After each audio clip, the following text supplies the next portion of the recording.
Hello दोस्तों, number system की इस वीडियो में आज हम लोग पढ़ने वाले हैं सम संख्या, इवन नंबर और विषम संख्या, ओड नंबर। तो सबसे पहले हम लोग देखेंगे सम संख्या, इवन नंबर।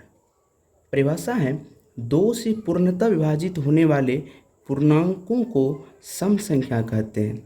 यानी कि जो पूर्णांक दो से पूर्णतः विभाजित हो जाएगा उसे हम लोग सम संख्या कहते हैं।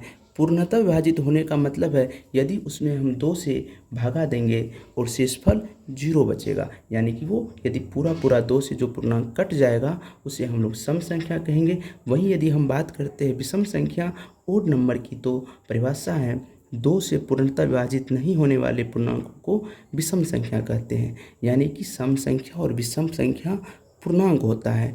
यदि कोई संख्या पूर्णांक नहीं है, यदि हमसे कोई पूछेगा कि 1/2 बताओ ये सम संख्या है विषम संख्या है, तो हम लोग सीधा बोलेंगे चूँकि ये पूर्णांक नहीं है इसीलिए ये ना तो सम होगी ना ही विषम होगी। यानी कि सम संख्या और विषम संख्या का संबंध पूर्णांक से है। यानी कि यदि कोई संख्या सम है और विषम है तो वो निश्चित रूप से क्या होगा, वो निश्चित रूप से एक पूर्णांक होगी। अब हम लोग एक एक करके देखेंगे कि कौन सा पूर्णांक सम संख्या है और कौन सा पूर्णांक विषम संख्या है। तो आप लोगों को याद होगा कि 0 से इधर जितने भी पूर्णांक होते हैं उसे हम लोग धनात्मक पूर्णांक बोलते हैं, पॉजिटिव इंटीजर बोलते हैं। और 0 से इधर जितने भी पूर्णांक होते हैं वो हमारा क्या होता है, हमारा नेगेटिव इंटीजर होता है। तो सबसे पहले हम लोग देख देते हैं पॉजिटिव इंटीजर में कौन कौन सी संख्या जो है वो सम है या फिर विषम है। तो शुरू करते हैं 1 से। एक में यदि हम 2 से भगा देते हैं तो हमारा क्या होता है, शेषफल 1 बच जाता है। यानी कि ये हमारा सम संख्या नहीं है, ये हमारा विषम संख्या है। वहीं यदि हम बात करते हैं 2 की, तो 2 में यदि हम 2 से भगा देते हैं तो एक बार में ये पूरा कट जाता है और शेषफल बच जाता है 0।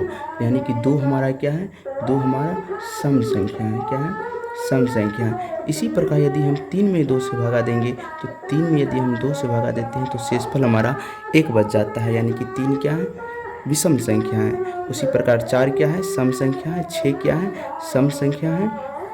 8 क्या है, सम संख्या है। और 10 क्या है, सम संख्या है। तो इधर क्या है, इधर कितने पॉजिटिव इंटीजर है।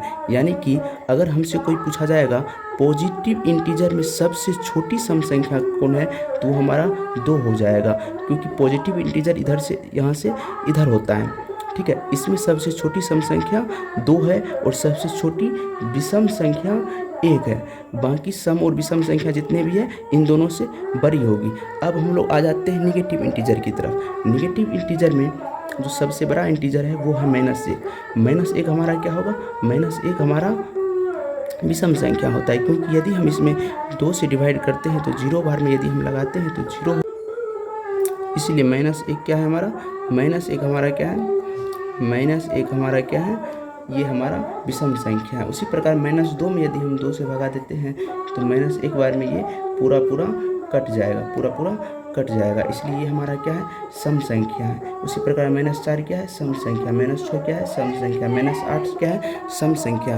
यदि हम निगेटिव इंटीजर में सबसे बड़ा सम संख्या की बात करेंगे तो वो हमारा -2 हो जाएगा। वहीं सबसे बड़ी विषम संख्या की बात करेंगे तो क्या हो जाएगा, -1 हो जाएगा। ये बातें आप लोगों को याद रखनी है। उसके बाद याद करते हैं 0 की, जो कि ना तो पॉजिटिव है और ना ही निगेटिव है, ये हमारा न्यूट्रल इंटीजर होता है। तो 0 क्या है, 0 क्या सम है या फिर विषम है। तो 0 में हम 2 से यदि भागा देते हैं, 0 में यदि हम 2 से भागा देते हैं तो इसको 0 बार में लगाते हैं और शेषफल तो हमारा 0 है ही पहले से। इसका मतलब ये क्या है, 0 हमारा एक सम संख्या है। 0 क्या है, सम संख्या है।